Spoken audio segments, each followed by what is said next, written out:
Hello friends, how are you? Welcome to my channel.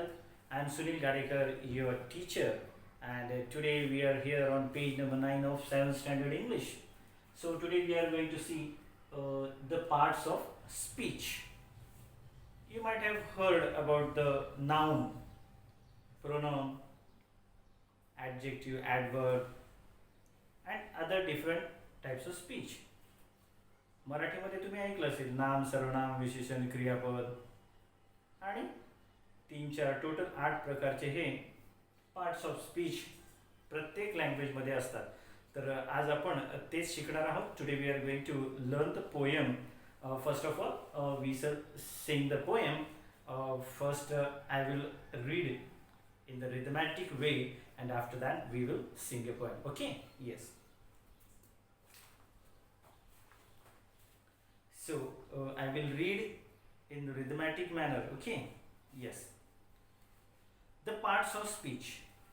Every name is called a noun, as field and fountain, street and town.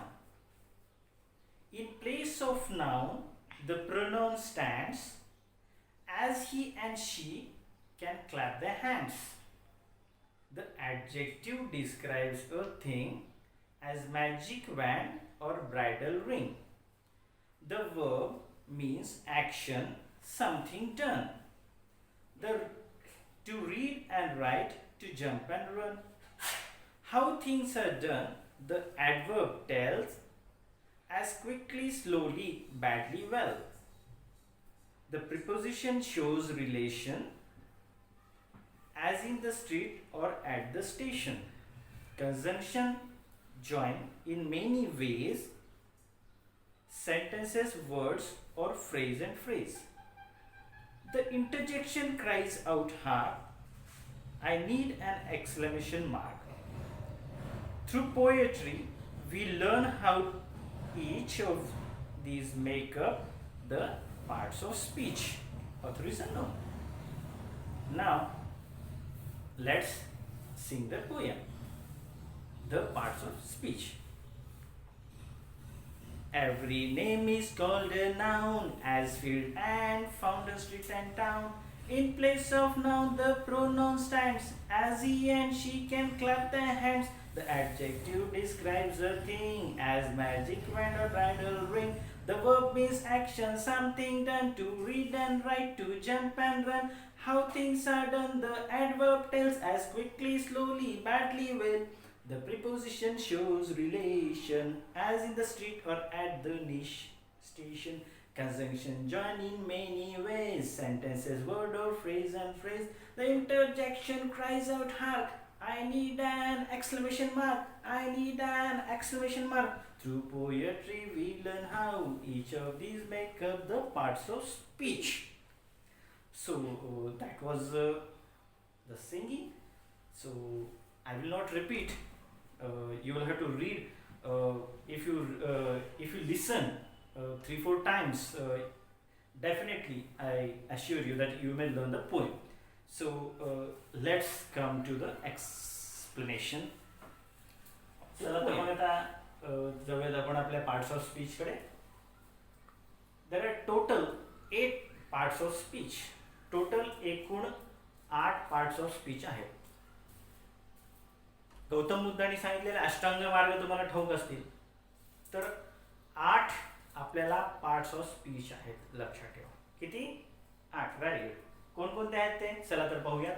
Noun, pronoun, adjective, verb, adverb, preposition, conjunction आणि interjection. बघा, noun म्हणजे काय? लहानपणापासून 5वी-6वी पासून तुम्ही शिकत आलेला आहात. नाम, सर्वनाम, विशेषण, क्रियापद तुम्हाला माहिती आहे.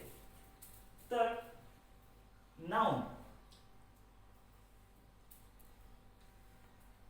every name is called a noun, as field and fountain, street and town. बघा, प्रत्येक गोष्टीला नाव आहे. तुम्ही इमॅजिन करा. कशापासून? हातामध्ये मार्कर, पुस्तक आहे की नाही, हा बोर्ड, हे फुलपाखरू आहे की नाही, आणखीन काय? बघा तुमच्याजवळ रजिस्टर आहे, पेन, माती, दगड, धोंडे, झाडे, पर्वत, नद्या, हा रस्ता, तो रस्ता, आहे की नाही? आणखीन गाडी, घोडा, मम्मी पप्पा, आई वडील, टी व्ही, मोबाईल, हे किती नाव आहेत. दीज ऑल नेम्स, हे सगळ्या नावांना नेम्स अर्थात नाउन असं म्हणतात. प्रोनाउन म्हणजे काय? In place of noun the pronoun stands as he and she can clap their hands. जशा पद्धतीनं आपण एखाद्या कार्यक्रमामध्ये टाळ्या वाजवतो आणि टाळ्या वाजवल्याच्या नंतर आपल्याला ते व्यक्ती हजर आहे किंवा ऑडियन्स आहे, प्रेक्षक वर्ग आहे, हे समजतं. किंवा एखादा कार्यक्रम आहे ते ऐकत आहेत हे समजतं आपल्याला. तशाच पद्धतीने त्या क्लॅप सारखंच ही आणि शी नामाच्या ऐवजी येत असतात. फॉर एक्झाम्पल आपण वारंवार जेव्हा बोलताना म्हणतो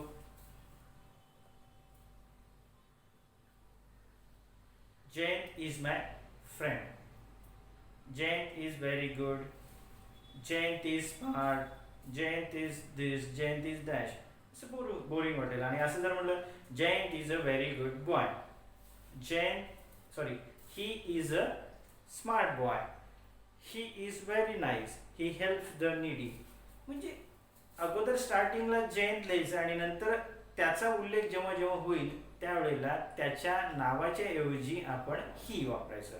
तिथे जर मुलगी असेल तर शी वापरायचं. दिस इज द मिनिंग. म्हणजे ही आणि शी जर वापरलं तर जयंत तिथेच आहे किंवा Jayant it is equivalent to Jayant, म्हणजे नावाच्या इक्विव्हलंट आहे. म्हणजे ही किंवा शी लिहिलं म्हणजे त्या नामाचं किंवा त्याचं वजन कमी झालं असं काही नाही, पण त्याच्या ऐवजी ते आपण वापरत असतो. After that the adjective describes a thing as magic wand or bridal ring.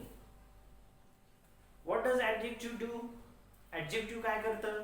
Adjective म्हणजे काय? विशेषण. काय करतं ते? It describes a thing. नामाबद्दल विशेष माहिती सांगणाऱ्या शब्दाला काय म्हणतो आपण? विशेषण असं म्हणतो. अगदी बरोबर. ॲडजेक्टिव्ह एखाद्या नाउन बद्दल एक विशेष माहिती सांगत आहे. माउंटन, पण कसा mountain? Tall mountain. Himalaya is a tall mountain. है की? मुंबई, मुंबई काय? Mumbai is a big city. Jayant काय? Jayant, Jayant is a smart boy. She is a beautiful girl. मग हे ब्युटिफुल जे आहे, हे स्मार्ट जे आहे, हे सगळे काय विशेषण आहेत. ठीक आहे. तर वॅन्ड, आपण परी कथा ऐकतो किंवा आपण हॅरी पॉटरची वेगवेगळी एपिसोड्स बघितले असतील किंवा वाचन केलं असेल, त्याच्यामध्ये तुम्हाला वॅन्ड असतं बघा. What is that called as magic wand. Wand छडी, जादूची छडी, पण छडी आहे पण ती कशाची? जादूची छडी. That is called as what? Magic band or magic wand. The bridal ring, ring आहे पण साधी सुधी रिंग आहे का? नाही. कशी आहे? नवरीची. Bridal ring. The verb means action, something done to read and write, to jump and run. The verb means what? Action. क्रिया. कोणकोणत्या क्रिया करतो आपण सकाळी उठल्यापासून? अगदी बरोबर. Brushing, bathing, drinking tea, wearing clothes, wearing, jumping, running, combing hairs, is it? Eating. Again what? Yes, combing hairs we have done. Yeah. And what else actions we do? You might have heard the poem in the 6th standard. Which one? The first poem? Yes, the Song of Happiness. काय त्याच्यामध्ये? When you're happy and you know it, clap your hands. Clapping, that is action. Sing a song, la la la, that is action. Snap your fingers, snapping is an action. Then jump up high, this is an action. When you're happy and you know it, dance, this is the action.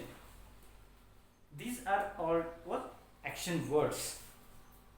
So climb up the ladder and down the slide, climbing, isn't it? Climbing and coming down, these all are what? Verbs. So how things are done, the adverb tells. Now things, how things are done, the adverb tells. एखादी गोष्ट कशी केली. कुत्रा माझ्या मागे लागला. कुत्रा मागे लागला, पण कसा लागला? आपण जर त्याला प्रश्न विचारला कसा लागला, तो उत्तर देईल खूप जोरात लागला. म्हणजे खूप जोरात जे आहे, जोरात जे आहे, what is this? It is called as what? Adverb.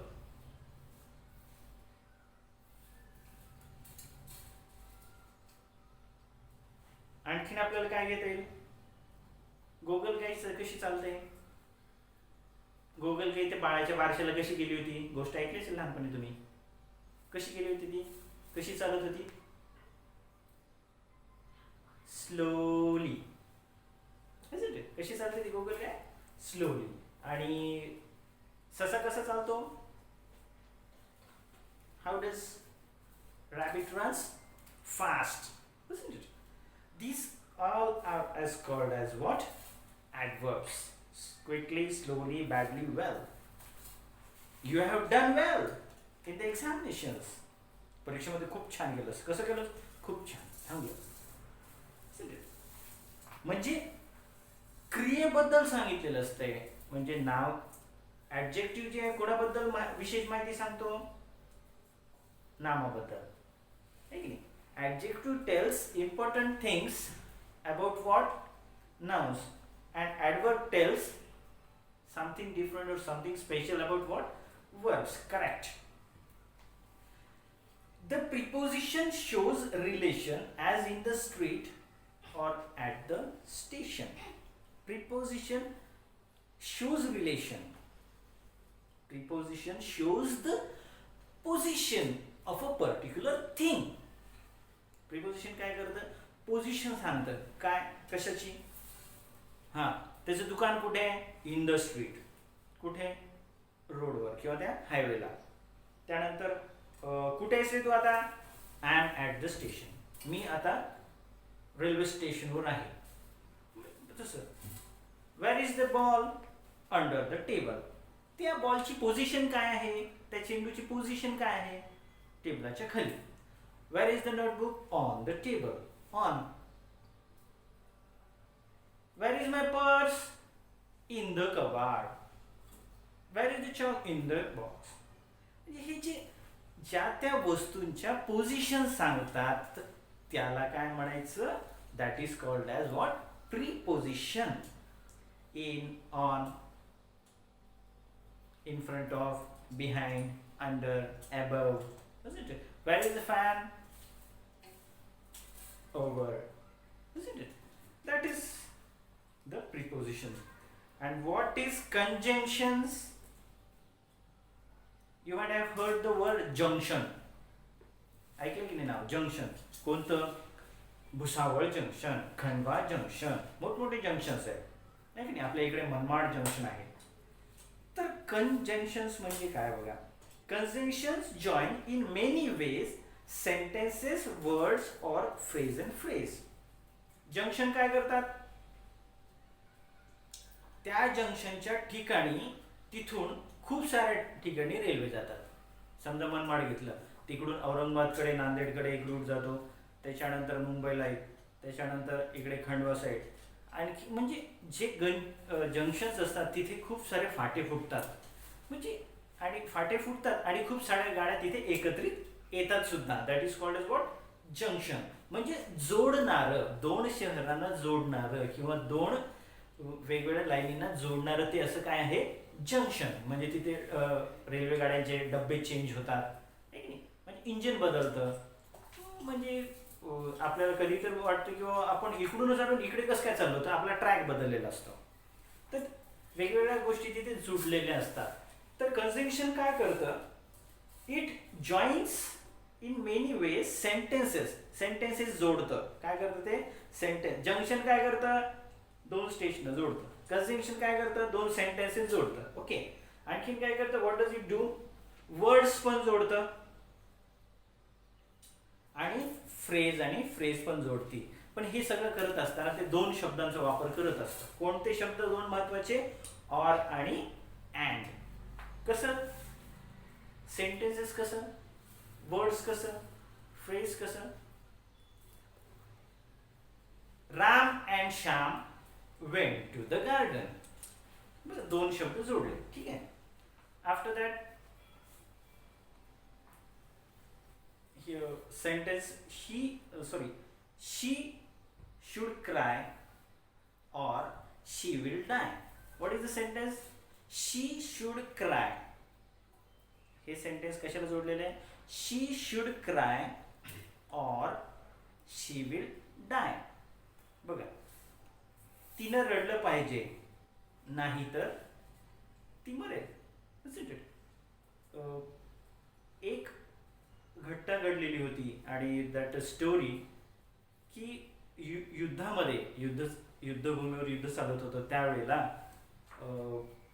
एक देशभक्त आपल्या देशासाठी शहीद झाला आणि त्यावेळेला त्या शहीदाची पत्नी, सगळे रडत होते, आई वडील बहीण भाऊ सगळे रडत होते, पण ती रडत नव्हती, तिच्या डोळ्यातून पाणीच येत नव्हतं. तर एक म्हातारी वृद्ध महिला जी खूप अनुभवी होती, ती काय म्हणाली, हे वाक्य म्हणाली. ती काय म्हणाली, she should cry or she will die.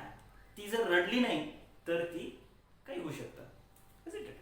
So this type of sentences, we can join these types of sentences. It is called as what? Conjunction. Very good. याला conjunction असे म्हणतात. The interjection cries out, hark. I need an exclamation mark. बघा, what is interjection? Exclamation mark जे आपण देतो, उद्गारवाचक चिन्ह ज्याला आपण म्हणतो, that is called as what, interjection. अरे बाप रे, किती मोठं हे अजगर, अरे बाप रे, अबो किती मोठी बिल्डिंग, अरे बाप रे, वाह काय गार्डन आहे. हे सगळे जे वाक्य आहेत, वाह so beautiful, what a beautiful girl she is. हे सगळे जे आहेत एक्सक्लेमेशन, आपल्या तोंडातून अनायासे जे वाक्य निघतं किंवा जे शब्द बाहेर पडतात, जे शब्द फुटतात, त्याच्यासमोर आपण जे उद्गारवाचक चिन्ह देतो, अशा प्रकारच्या शब्दां जे आपण जे वापरतो एक्सक्लेमेशन मार्क, अशा पद्धतीनं त्याला असं इंटरजेक्शन असे म्हणतात. Through poetry we learn how each of this make up the parts of speech. Parts of speech अशा पद्धतीने बनतात. मित्र, चला तर आपण नजर मारूया तिकडे. पहा, खाली एक पार्ट्स ऑफ स्पीचची ट्री दिलेली आहे. पार्ट्स ऑफ ट्रीचे जसे parts of speech, you can see how many 4 and 4 8 rectangular plates. Reddish कलरचे 8 प्लेट्स दिसतात रेक्टँग्युलर. त्याच्यामध्ये आपल्याला noun, pronoun, adjective, verb, adverb, preposition, conjunction, interjection आपल्याला ते लिहून टाकायचे आपल्याला. ठीक आहे. आणि एक सोडून दिलेलं आहे, पहा तुम्हाला हार्क लिहिलेलं आहे आणि तिथे एक डब्बा आहे आणि त्या डब्याला एकच पान आहे, एकच आहे. इंटरजेक्शन किती आहेत आपल्या पोएमध्ये, एकच इंटरजेक्शन आहे. त्याच्यानंतर बघा, जिथे 2 पानं तुम्हाला दिसतील, मग त्या 2 पानाच्या त्या रेडिश कलर मध्ये काय लिहिणार तुम्ही, 2 काय आहेत, ऑर आणि अँड. कंजंक्शन, 2 कंजंक्शन आणि 2 प्रिपोजिशन्स आहेत, बरोबर आहे. तर आपल्याला काय करायचं आहे, 2 कंजंक्शन आणि 2 प्रिपोजिशन. 2 पानावाले कोणते कोणते ठिकाणी आहे, तुम्हाला तिथे कंजंक्शन आणि प्रिपोजिशन लिहायचे, अगदी बरोबर. त्याच्यानंतर 4 काय काय, ॲडवर्ब्स 4 दिलेत, वर्ब 4 दिलेत आणि नाउन 4 दिलेत. मग पान जे आहेत त्या रेक्टँग्युलर मध्ये तुम्ही 4 पानं जिथे जिथे आहेत तिथे तिथे तुम्ही ते लिहू शकतात.